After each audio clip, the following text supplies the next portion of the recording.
Salam berjumpa kembali anak-anak pada video pembelajaran matematika.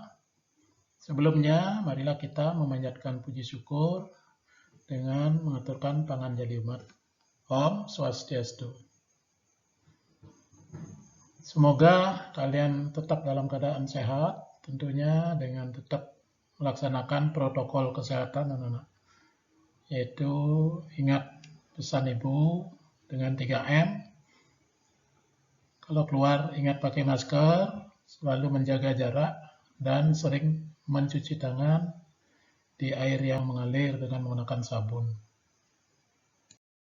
Pada pertemuan yang kedua ini, kita masih membicarakan topik kekongruenan dan kesebangunan. Ini adalah materi matematika kelas 9 di semester 2. Adapun kompetensi dasar terkait dengan materi kita hari ini. Yang pertama terkait dengan pengetahuan, menjelaskan dan menentukan kesebangunan dan kekongruenan antar bangun datar. Kemudian yang terkait dengan keterampilan, menyelesaikan masalah yang berkaitan dengan kesebangunan dan kekongruenan antara bangun datar. Jadi setelah menyimak video pembelajaran kali ini, diharapkan kalian bisa menyelesaikan masalah kontekstual yang berkaitan dengan kesebangunan segitiga. Seperti misalnya, bagaimana menentukan jarak kapal dari tepi pantai. Yang kedua, bagaimana bisa menentukan lebar suatu sungai. Yang ketiga, bagaimana menentukan tinggi sebuah menara. Dan yang terakhir misalnya bagaimana menentukan tinggi sebuah tiang bendera. Untuk memberikan wawasan tentang kekongruenan dan kesebangunan, kalian bisa lihat pada peta konsep berikut anak-anak. Jadi kekongruenan dan kesebangunan itu kita bagi menjadi 4 materi. Pertama kekongruenan bangun datar, yang kedua kekongruenan segitiga, yang ketiga, kesebangunan bangun datar. Kemudian yang terakhir, kesebangunan segitiga. Jadi dalam kekongruenan segitiga, itu dibicarakan pengertian dua segitiga kongruen. Kemudian bagaimana sifat dua segitiga kongruen. Kemudian untuk kesebangunan segitiga, ini dibicarakan bagaimana syarat dua segitiga yang sebangun. Kemudian bagaimana perbandingan sisi dua segitiga sebangun. Kemudian bagaimana menghitung panjang sisi dua segitiga sebangun. Yang terakhir, bagaimana sifat dua segitiga sebangun.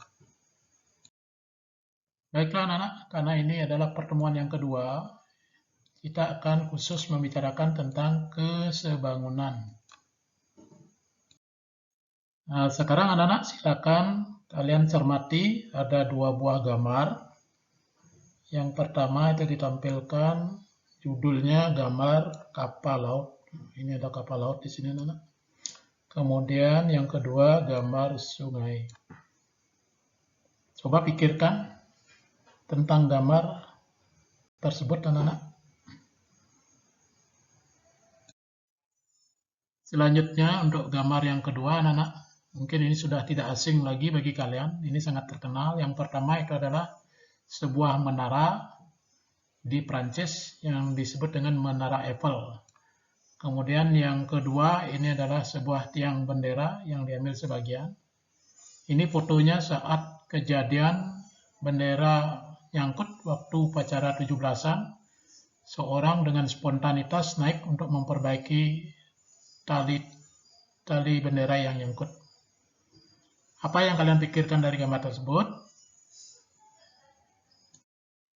Dari gambar-gambar yang sudah kalian perhatikan tadi, kita bisa mengangkat permasalahan konstekstual, itu bagaimana, dari gambar pertama, bagaimana menentukan jarak kapal dari tepi pantai.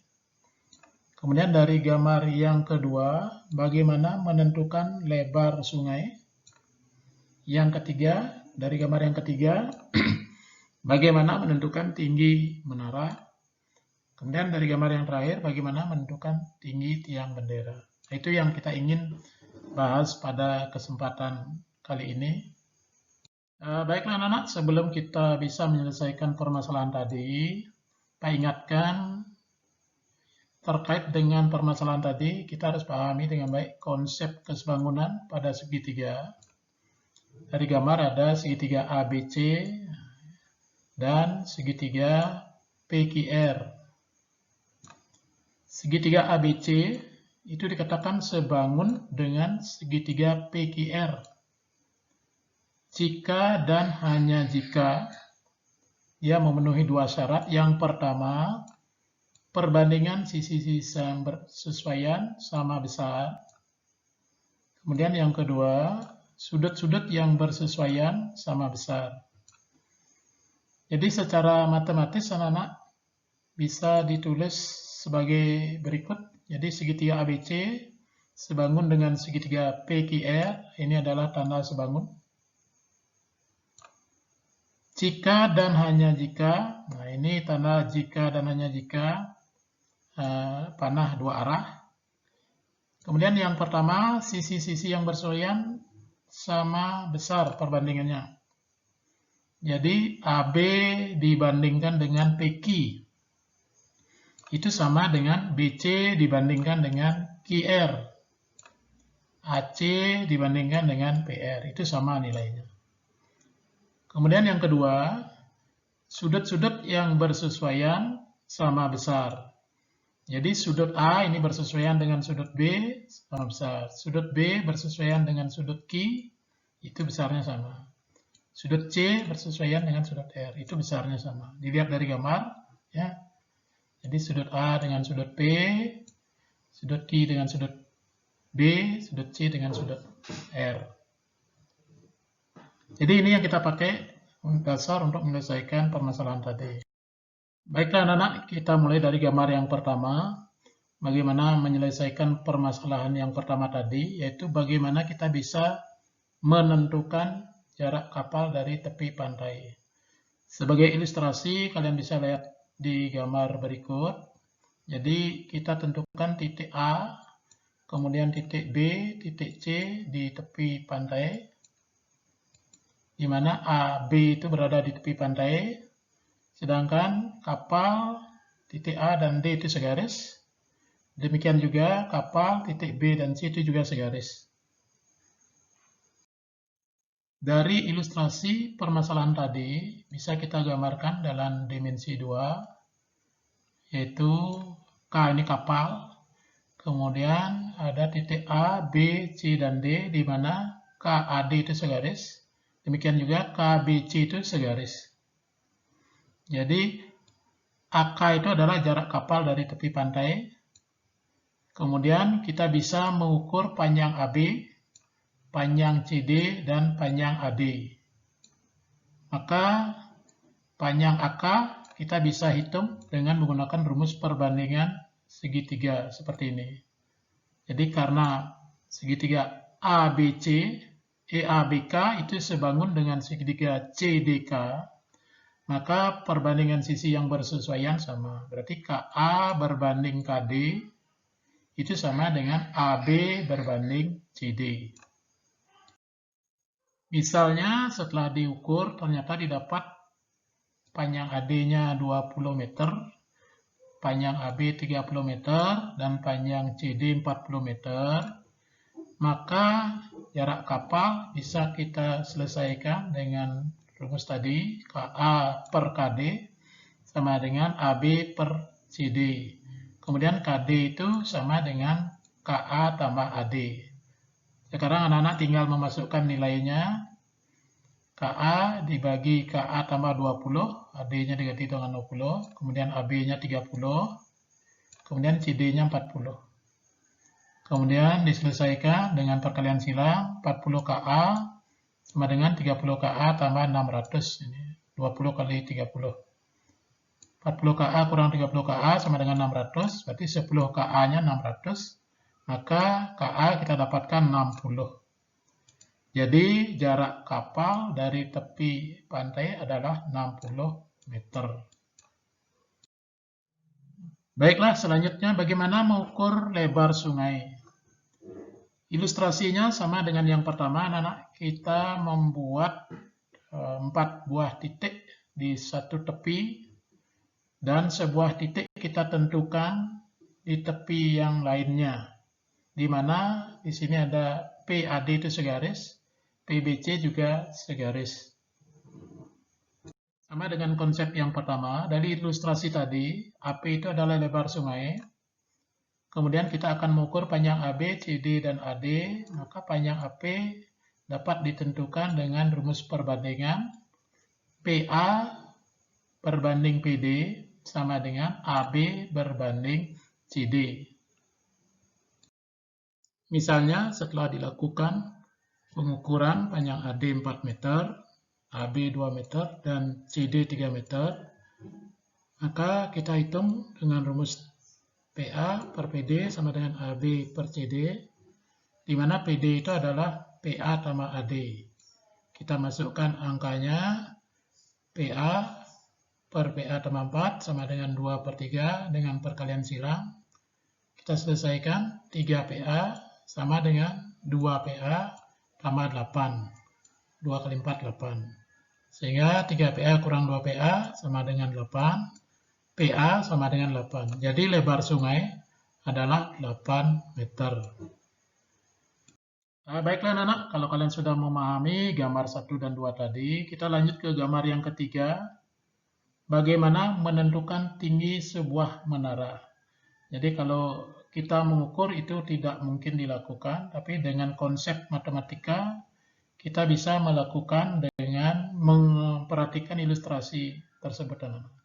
Kita membuat segitiga ABC dan segitiga PQR, di mana AB itu adalah tinggi menara, sedangkan AC adalah panjang bayangan menara. Ini kita bisa ukur. Begitu juga dengan PQ, tinggi orang, dan PR, panjang bayangan orang. Itu juga bisa diukur. Dari ilustrasi tadi, kita bisa gambarkan dalam bidang data segitiga ABC dan segitiga PQR, di mana dia sebangun karena sudut-sudut yang bersesuaian sama. Jadi AB sebagai tinggi menara, kemudian AC panjang bayangan menara, PQ tinggi orang, dan PR panjang bayangan orang. AC, PQ, dan PR kita dapat ukur, sehingga panjang AB kita dapat hitung dengan menggunakan rumus perbandingan segitiga. AB dibandingkan dengan PQ sama dengan AC dibandingkan dengan PR. Misalnya dari hasil pengukuran didapat AC-nya 108 meter, kemudian PQ-nya 1,8 meter, dan PR-nya 0,6 meter. Kita masukkan ke rumus tadi, sehingga didapatkan AB per 1,8 sama dengan 108 dibagi 0,6. AB sama dengan 1,8 kali 108 dibagi 0,6. Ini dimudahkan, 1,8 bagi 0,6 dapat 3, sehingga AB sama dengan 3 kali 108, AB sama dengan 324. Jadi tinggi menara adalah 324 meter. Demikian anak-anak, kalian sudah menyimak dan melihat beberapa contoh permasalahan yang bisa diselesaikan dengan menggunakan konsep kesebangunan segitiga. Sekarang tugas kalian adalah carilah sebuah permasalahan yang berkaitan dengan tinggi benda yang ada di sekitar tempat tinggalmu, misalnya tiang, gedung, pohon, dan lain-lain. Kemudian lakukan pengukuran dan perhitungan untuk menentukan tinggi benda tersebut. Nanti jawaban kalian difoto, dilengkapi dengan foto benda yang dihitung tingginya. Kemudian dikirim di grup GC, Google Classroom, paling lambat 31 Januari 2021. Oke, anak-anak, demikian.